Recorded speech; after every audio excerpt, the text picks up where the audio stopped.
Obviously, you know, your child you think is typical, but now I know is not quite typical. So at 3 years old, my mother left the house, left the family with the intention of coming back, I think, within a few weeks.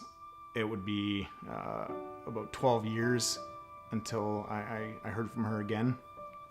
Porn actually entered my life at a very young age. When I felt that loneliness, that abandonment would creep in, I could get a few seconds reprieve from it by going back to pornography, and it was what I thought I needed to, like a medicine for me. For the years in between, you know, 17 to 23, 24, it was a consistent string of short relationships or even one-night stands. I remember getting on a plane for a business trip flying to Seattle, and I remember on the inside seat was this angel sitting there looking out the window with their headphones on. So I managed to convince her to go on a first date and a second date, and we began dating. And then into the relationship, kind of wondering why all of a sudden these things weren't magically being lifted from me. That in fact, my pornography started to become more and more of an issue. So we got married, amazing day. We decided to start attending church together. Like I would do it kind of as an obligation, try and fit in as much as possible. I spoke the words that I thought everybody was hoping to hear, nodded my head when I was supposed to. In May, we had our first child. Amazing day.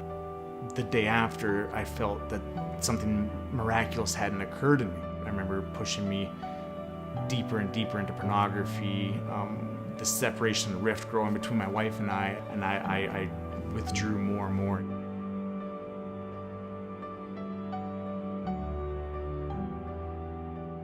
Seeing a show that escorts and prostitution was in there, me going, well, you know what? Maybe I need to up my self-soothing to be a better father and a better husband. And I remember the first time visiting an escort. It was about once a month for the next year and a half. I would constantly just be worried about covering my tracks from my last interaction and thinking about how to do the next one.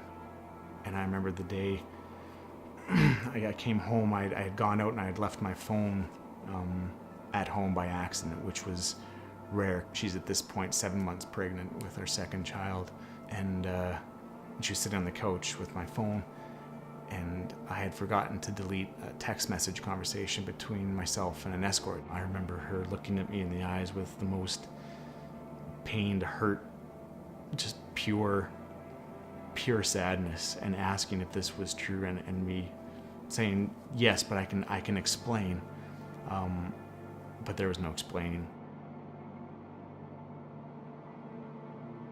And that night she drove out and drove out to her parents' place in BC. So I flew out to go visit her the next weekend. She had gone from being so hurt and so sad to now emotionless.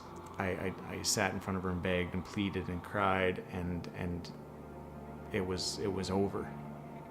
So I remember that night in Nanaimo thinking, well, this is the end. My only option now is suicide, because I can't go on. This is it. I've hit my deepest point, and this is now over. An almost demand came in my head to call a pastor from the church. He had done some marriage counseling with us. I had his phone number in my phone, and the thought came through to say, just call him once, almost without my control, picking up and calling that number, and he answered. And I remember just emptying my heart in a 2-minute conversation where I just emptied out exactly what had happened and what point I was at. And I remember him asking, "Are you ready? Is this the end of yourself?" And I said, "Yes." He said, Are you ready to let God in to do what you can't do? I was done trying to drive this, and I prayed for God to come into my life, and the next breath I took was a different breath. I left Nanaimo the next day under the still assumption that whatever was in front of me, it wasn't a marriage with my wife or being part of my family as a father and a husband. I was directed to a recovery group through the church. This was God's way of helping me take these first steps in this new life that I had chosen. So as time went on, I just continued to not be so fearful of the future and just be present and do everything I could with who I was. Getting baptized. I got baptized was a life-changing event during this recovery process. And after 7 months of not knowing anything beyond that, all I could control was my walk with God, my wife called and said that they were ready to come home.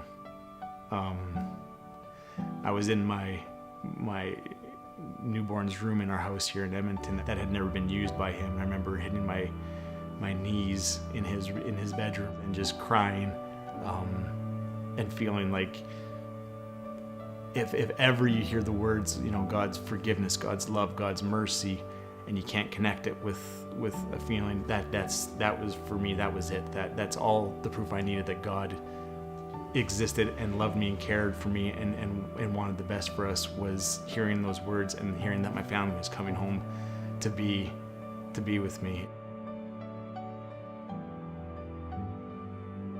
Our faiths have both grown infinitely deeper. We now look to God for our source of strength and not ourselves. Church is become something where it was at a certain point kind of an obligation. We now live for it. We have a family. Our hearts are in church with the people there, with the messages. It fills us. It keeps us on the path towards where we're going as a husband and wife and as a father and mother. It's keeping us in line with what God wants for our family.